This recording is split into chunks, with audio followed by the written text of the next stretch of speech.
Welcome to The Words of My Father by Mark Nemitz.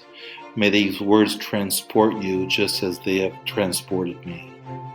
The Words of My Father by Mark Nemitz is available on Amazon and fine bookstores. And in this little video, I'm just going to read a few lines from each chapter, just to give a hint of the story. Chapter 1.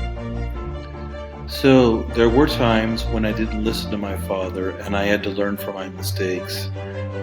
But I never doubted that your grandpa loved me even when I went my own way. And I think he knew I loved him even if I didn't always listen to or follow his advice. That's all a relationship is, son. We all make mistakes. We're all human, but that doesn't take away from the love. Chapter 2. What I mean is that heaven is another type of existence.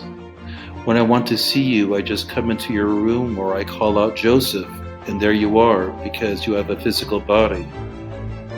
But in heaven, it's different.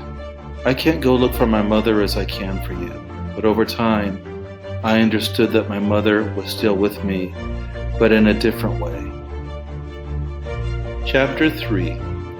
Now, in your case, people we know, and even strangers, have come up to us and said, "What wonderful children you have. You must be great parents." So by being such wonderful kids, you honor our name, and you bring respect to our family, and you make us proud of you.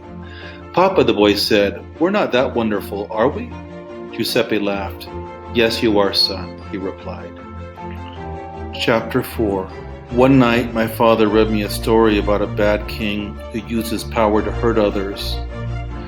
This bad king didn't take care of his subjects, but only of himself, and eventually his kingdom turned against him. They drove him out, and his brother took over the kingdom, where he ruled in peace because he cared for all his subjects. Chapter 5.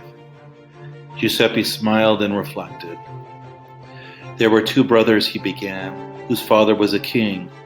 "So if they were sons of the king, they are princes," Joseph said. Giuseppe nodded. When they came of age, their father, the king, gave them each a castle identical to each other so the brothers would not be jealous. Chapter 6. Yes, son.